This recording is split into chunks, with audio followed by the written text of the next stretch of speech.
أعوذ بالله من الشيطان الرجيم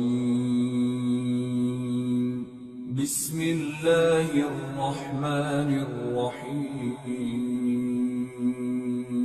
سورة الرعد آیت نمبر 37۔ وَكَذَلِكَ أَنزَلْنَاهُ حُكْمًا عَرَبِيًّا وَلَئِنِ اتَّبَعْتَ أَهْوَاءَهُمْ بَعْدَمَا جَاءَكَ مِنَ الْعِلْمِ مَا لَكَ مِنَ اللَّهِ مِنْ وَلِيٍّ وَلَا وَاقٍ۔ ترجمہ۔ اور اسی طرح ہم نے اس قرآن کو عربی زبان میں ایک حکم نامہ بنا کر نازل کیا ہے، اور اے پیغمبر تمہارے پاس جو علم آ چکا ہے، اگر اس کے بعد بھی تم ان لوگوں کی خواہشات کے پیچھے چلے تو اللہ کے مقابلے میں نہ تمہارا کوئی مددگار ہوگا نہ کوئی بچانے والا۔ تفسیر۔ یہاں سے آیت 38 تک اس بات کی وضاحت فرمائی گئی ہے کہ قرآن کریم کے جن حصوں کا یہ لوگ انکار کرتے ہیں اس کا بھی کوئی جواز نہیں ہے۔ وہ لوگ قرآن کریم کے ان احکام پر اعتراض کرتے تھے جو تورات اور انجیل کے احکام سے مختلف ہیں۔ ان آیات میں اللہ تعالیٰ نے یہ بیان فرمایا ہے کہ بنیادی عقیدے تو تمام انبیاء کرام کی دعوت میں مشترک رہے ہیں، لیکن فروعی اور جزوی احکام مختلف انبیاء کرام کی شریعتوں میں مختلف ہوتے رہے ہیں، جس کی وجہ یہ ہے کہ ہر زمانے اور ہر امت کے حالات مختلف ہوتے ہیں۔ اس کے لحاظ سے اللہ تعالیٰ اپنی حکمت کے تحت مختلف زمانوں میں احکام بھی بدلتے رہتے ہیں، یعنی بہت سی چیزیں جو ایک نبی کی شریعت میں ناجائز تھیں دوسرے نبی کی شریعت میں حلال کر دی گئیں، اور بعض اوقات اس کے برعکس بھی ہوا ہے۔ تو جس طرح پچھلی امتوں میں احکام کی تبدیلی کا یہ سلسلہ چلتا رہا ہے، اسی طرح یہ قرآن بھی ایک نیا حکم نامہ ہے جو اللہ تعالیٰ کی طرف سے آیا ہے، اور اس کے عربی زبان میں ہونے سے یہ اشارہ کیا گیا ہے کہ یہ ان حالات سے بالکل مختلف حالات میں نازل ہوا ہے جن میں پچھلی کتابیں نازل ہوئی تھیں، اس لیے اسے عربی زبان میں نازل کیا گیا ہے جو رہتی دنیا تک باقی رہنے والی زبان ہے، اور اس میں اس آخری دور کے حالات کی رعایت رکھی گئی ہے۔ یعنی قرآن کریم کے جو احکام ان کافروں کو اپنی خواہشات کے خلاف نظر آ رہے ہیں، ان میں آپ کو اختیار نہیں ہے کہ ان کی رعایت سے ان میں کوئی تبدیلی کر سکیں، اگرچہ حضرت صلی اللہ علیہ وآلہ وسلم سے اس بات کا تصور بھی نہیں ہو سکتا کہ آپ اللہ تعالیٰ کے احکام میں کوئی تبدیلی فرمائیں، لیکن ایک اصول کے طور پر یہ بات ارشاد فرما کر ساری دنیا کے لوگوں کو متنبع کر دیا گیا ہے۔ آیت نمبر 38۔ وَلَقَدْ أَرْسَلْنَا رُسُلًا مِّن قَبْلِكَ وَجَعَلْنَا لَهُمْ أَزْوَاجًا وَذُرِّيَّةً وَمَا كَانَ لِرَسُولٍ أَن يَأْتِيَ بِآيَةٍ إِلَّا بِإِذْنِ اللَّهِ لِكُلِّ أَجَلٍ كِتَابٌ۔ ترجمہ۔ حقیقت یہ ہے کہ ہم نے تم سے پہلے بھی بہت سے رسول بھیجے ہیں اور انہیں بیوی بچے بھی عطا فرمائے ہیں، اور کسی رسول کو یہ اختیار نہیں تھا کہ وہ کوئی ایک آیت بھی اللہ کے حکم کے بغیر لا سکے۔ ہر زمانے کے لیے الگ کتاب دی گئی ہے۔ تفسیر۔ اس آیت میں ایک تو کفار کے اس اعتراض کا جواب دیا گیا ہے کہ اگر حضرت صلی اللہ علیہ وآلہ وسلم اللہ تعالیٰ کے رسول ہیں تو آپ کی بیوی بچے کیوں ہیں؟ جواب یہ دیا گیا ہے کہ بیوی بچے ایک دو انبیاء کرام کو چھوڑ کر تقریباً سارے انبیاء کو بھی عطا فرمائے گئے ہیں، کیونکہ نبوت کا ان سے کوئی تعارض نہیں ہے، بلکہ انبیاء کرام اپنے عمل سے واضح کرتے ہیں کہ ان کے حقوق کیسے ادا کیے جاتے ہیں اور ان کے حقوق اور اللہ تعالیٰ کے حقوق میں توازن کیسے برقرار رکھا جاتا ہے۔ دوسرے یہ بات بھی واضح کی گئی ہے کہ مختلف انبیاء کرام کی شریعتوں میں جزوی فرق ہوتا رہا ہے۔ آیت نمبر 39۔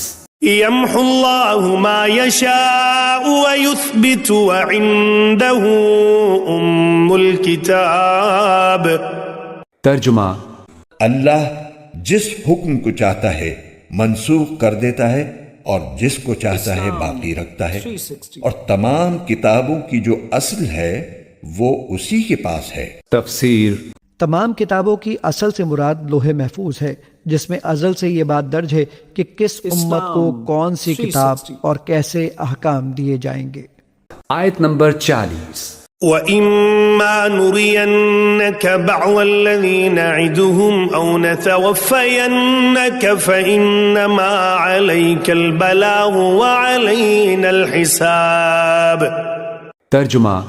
اور جس بات کی دھمکی ہم ان کافروں کو دیتے ہیں چاہے اس کا کوئی حصہ ہم تمہیں تمہاری زندگی ہی میں دکھا دیں یا اس سے پہلے ہی تمہیں دنیا سے اٹھا لیں، بہرحال تمہارے ذمے تو صرف پیغام پہنچا دینا ہے اور حساب لینے کی ذمہ داری ہماری ہے۔ تفسیر مطلب یہ ہے کہ تم اس فکر میں نہ پڑو کہ جن لوگوں نے تمہاری اس دعوت حق کو جھٹلا دیا ہے ان کا انجام کیا ہوتا ہے اور کب وہ ظہور میں آتا ہے۔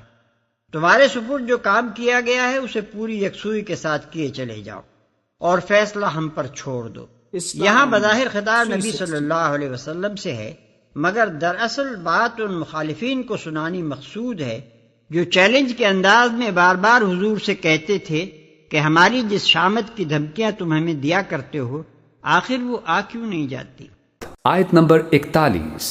أولم يروا أنا نأتي الأرض ننقصها من أطرافها والله يحكم لا معقب لحكمه وهو سريع الحساب۔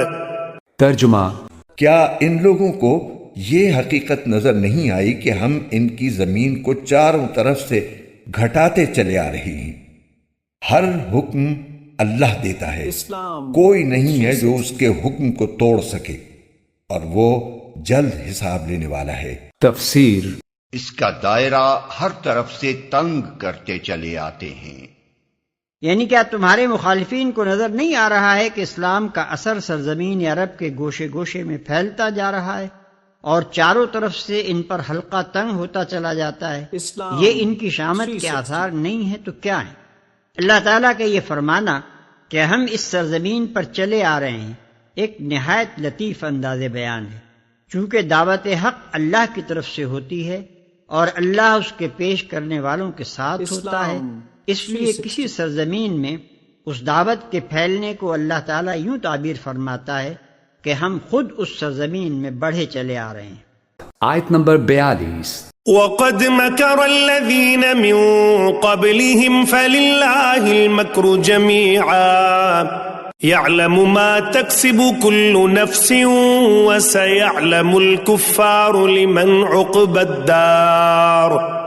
ترجمہ جو لوگ ان سے پہلے گزرے ہیں چالیں انہوں نے بھی چلی تھی، لیکن چال تو تمام تر اللہ ہی کی چلتی ہے، کوئی بھی شخص جو کچھ کرتا ہے سب اسے معلوم ہے، اور کافروں کو عنقریب پتہ لگ جائے گا کہ اصلی وطن کا نیک انجام کس کے حصے میں آتا ہے۔ تفسیر وہ بھی بڑی بڑی چالیں چل چکے ہیں۔ یعنی آج یہ کوئی نئی بات نہیں ہے کہ حق کی آواز کو دبانے کے لیے جھوٹ اور فریب اور ظلم کے ہتھیار استعمال کیے جا رہے ہیں۔ پچھلی تاریخ میں بارہا ایسی ہی چالوں سے دعوت حق کو شکست دینے کی کوششیں کی جا چکی ہیں۔ آیت نمبر 43۔